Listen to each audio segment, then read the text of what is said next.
جو یقین کی راہ پر چل پڑے انہیں منزلوں نے پناہ دی، جنہیں وسوسوں نے ڈرا دیا وہ قدم قدم پر بہک گئے۔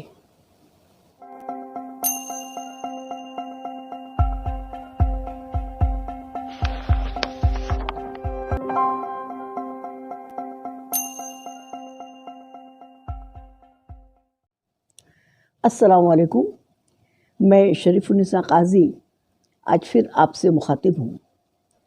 زندگی میں کامیابی حاصل کرنے کے لیے خود اعتمادی بہت ضروری ہے۔ اپنی صلاحیتوں پر، اپنی کوششوں پر، اپنی محنت پر یقین رکھنا، یقین کرنا بہت ضروری ہے۔ اسی کے ساتھ ساتھ اللہ پر یقین کرنا بھی اتنا ہی ضروری ہے۔ جب ہم اللہ پر یقین کریں گے اور وہ یقین ہمارا جتنا پختہ ہوگا اور اس میں جتنا خلوص شامل ہوگا، اتنا ہی ہم اپنے آپ پر، اپنی صلاحیتوں پر، اپنی محنت پر بھی یقین کر پائیں گے۔ یقین یہ جو لفظ ہے یہ اپنے اندر وسیع معنی لیے ہوئے ہے۔ یقین، ایمان، توکل، یقین کے درجات، بہت طویل بحث اس پر ہو سکتی ہے، یہ طویل موضوع ہے، لیکن یہاں پر ہم صرف 3 کہانیوں کے ذریعے یقین کے معنی کو سمجھنے کی کوشش کریں گے۔ یہ 3 کہانیاں جو بھی یہاں پر آپ کے سامنے پیش کرنے جا رہی ہوں، یہ کہانیاں یقین کے معنی کو ضرور واضح کر سکیں گی۔ پہلی کہانی، ایک گاؤں میں بارش نہیں ہوئی، لوگ پریشان ہو گئے، قحط کا عالم تھا، لوگ جمع ہوئے اور یہ طے کیا گیا کہ کل سب ایک ساتھ گاؤں سے باہر میدان میں جمع ہوں گے اور سب مل کر اللہ سے دعا کریں گے کہ وہ اپنی رحمت کی بارش برسائے۔ دوسرے دن وقت مقررہ پر تمام لوگ اس میدان میں دعا کرنے کے لیے جمع ہوئے، لیکن وہ جو سینکڑوں لوگوں کا مجمع تھا اس میں صرف ایک بچہ ایسا تھا جو اپنے ساتھ چھاتا لے کر آیا تھا۔ یہ تھا اس کا پختہ یقین۔ دوسری کہانی، ایک شخص اپنے کام کاج سے فارغ ہو کر جب شام کو گھر پر لوٹتا تو اس کے گھر کے آنگن میں 4 کتے کے بچے اس کے منتظر ہوتے۔ وہ روزانہ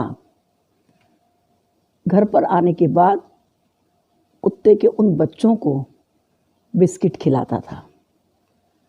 ایک دن اس کو آنے میں تھوڑی دیری ہو گئی۔ جب وہ اپنے گھر پر پہنچا تو اس نے دیکھا کہ کتے کے وہ بچے، 4 بچے اس کے منتظر ہیں۔ وہ فوراً گھر میں گیا، لیکن افسوس اس کو اس بات کا ہوا وہ جو بسکٹ ان کتے کے بچوں کو کھلاتا تھا وہ بسکٹ ختم ہو گئے تھے اور وہ لانا بھول گیا تھا۔ بڑا پریشان ہوا۔ بالآخر اس نے روٹی کے ٹکڑے کیے اور وہ روٹی کے ٹکڑے لا کر ان کتے کے بچوں کے سامنے ڈال دیے، لیکن ان بچوں نے اسے پسند نہیں کیا۔ وہ واپس گھر کے اندر لوٹ آیا، سوچنے لگا کہ کیا کیا جائے۔ بازار جا کر وہ لا سکتا تھا، لیکن بازار بند ہو گیا تھا۔ پھر اسے ایک دم خیال آیا کہ ایک ڈبے میں کچھ اچھے والے بسکٹ ہونے چاہیے جو وہ مہمانوں کے سامنے پیش کرتا ہے۔ اس نے وہ ڈبہ کھول کر دیکھا تو اس میں صرف 8 بسکٹ تھے۔ وہ سوچنے لگا کہ 4 بچے ہیں اور 8 بسکٹ ہیں، خیر ان کے نصیب۔ اس نے وہ بسکٹ جو تھے ان کے ٹکڑے کیے اور لے کر باہر آیا۔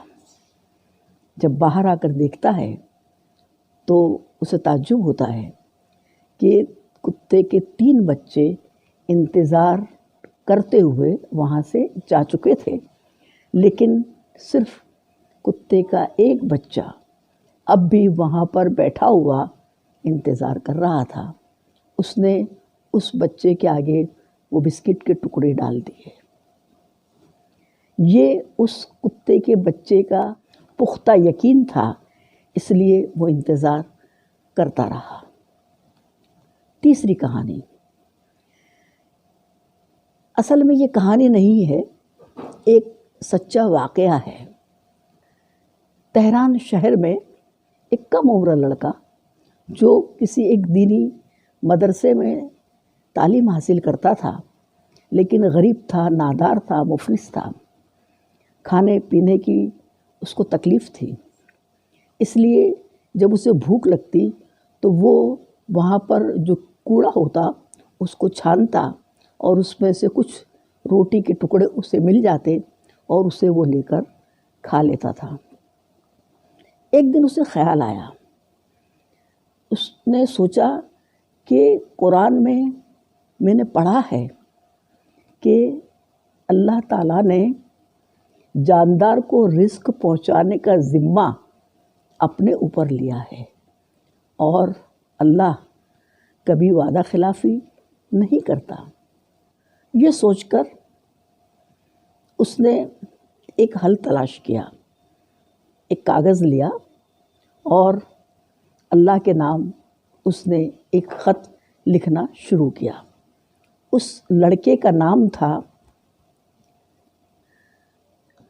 نظر علی۔ یہ خط آج بھی تہران کے ایک میوزیم جس کا نام ہے گلستہ، اس میں یہ خط آج بھی موجود ہے۔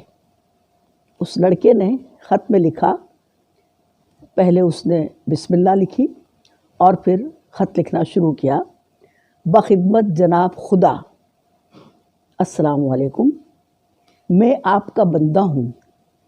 چونکہ آپ نے قرآن میں فرمایا ہے کہ زمین پر کوئی مخلوق ایسی نہیں کہ اس کا رزق نہ ہو، لہٰذا میں بھی آپ کے ایک عاجز مخلوق کے طور پر آپ کی عطا کردہ رحمت کا طالب ہوں۔ اس کے بعد اس نے اپنی ضروریات کی تفصیل بیان کی، جس میں اس نے لکھا، ایک خوبصورت اور باوفا بیوی، ایک بڑا اور خوبصورت گھر، ایک خادم، سواری کے لیے ایک تانگا، ایک باغ اور تجارت کے لیے مناسب سرمایہ۔ خط تو اس نے لکھ دیا، مسئلہ یہ تھا کہ اس خط کو خدا تک وہ کیسے پہنچائے۔ اسے یاد آیا کہ مسجد کو خدا کا گھر کہتے ہیں، تو کیوں نہ میں مسجد کی چھت پر جا کر اس خط کو رکھ دوں، تو خدا ضرور اس خط کو پڑھ لے گا۔ یہ سوچ کر وہ بازار میں جو ایک مسجد تھی اس کی چھت پر جا کر اس نے اس خط کو رکھ دیا۔ اس وقت ایران پر شاہ ناصر الدین کی حکومت تھی۔ دوسرے دن صبح سویرے شاہ ناصر الدین شکار کے لیے نکلا اور اپنے کارواں کے ساتھ جب وہ اس مسجد کے نیچے سے گزر رہا تھا، تب وہ خط، وہ کاغذ کا ٹکڑا ہوا سے اڑتا ہوا شاہ ناصر الدین جو گھوڑے پر سوار تھا اس کی گود میں آ کر گر گیا۔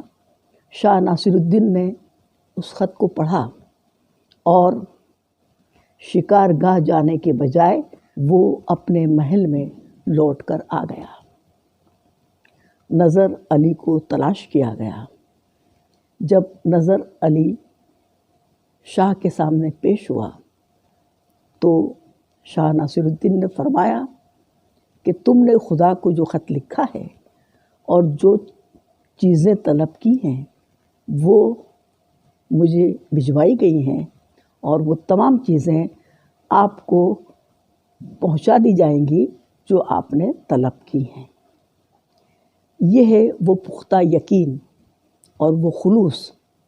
اگر ہماری دعاؤں میں وہ دعائیں جو جائز ہیں اس میں خلوص شامل ہے اور پختہ یقین سے اگر ہم دعا کریں گے تو وہ ضرور اللہ کی بارگاہ میں قبول ہوگی۔ قرآن شریف میں حضرت موسیٰ علیہ السلام کے ایک واقعہ کا ذکر ہے۔ پیچھے فرعون کا لشکر اور آگے بحر احمر، ان کے ساتھ جو لوگ شامل تھے انہوں نے کہا کہ اے موسیٰ اب ہمارا کیا ہوگا، آگے راستہ نہیں اور پیچھے فرعون کا لشکر ہے۔ موسیٰ علیہ السلام نے اسی پختہ یقین کے ساتھ آسمان کی طرف نظریں اٹھائی، دعا کے لیے ہاتھ اٹھائے، اور اللہ کی طرف سے وحی نازل ہوئی، اے موسیٰ تیرے پاس جو یہ لکڑی ہے، جو یہ عصا ہے، اس کو پانی پر مار دے۔ موسیٰ علیہ السلام نے جیسے ہی اس لکڑی کو پانی پر مارا، پانی نے راستہ کر دیا، پانی دونوں طرف ہٹ گیا، پانی کی ایک دیوار بن گئی دونوں طرف، اور بیچ میں راستہ، اور موسیٰ علیہ السلام اپنے تمام لوگوں کے ساتھ اس راستے سے گزر گئے۔ جو یقین کی راہ پر چل پڑے انہیں منزلوں نے پناہ دی، جو یقین کی راہ پر چل پڑے انہیں منزلوں نے پناہ دی، جنہیں وسوسوں نے ڈرا دیا وہ قدم قدم پر بہک گئے۔ آج کے لیے بس اتنا ہی، انشاءاللہ ہم پھر ملیں گے ایک اچھی بات کو لے کر۔ جیسا کہ ہم نے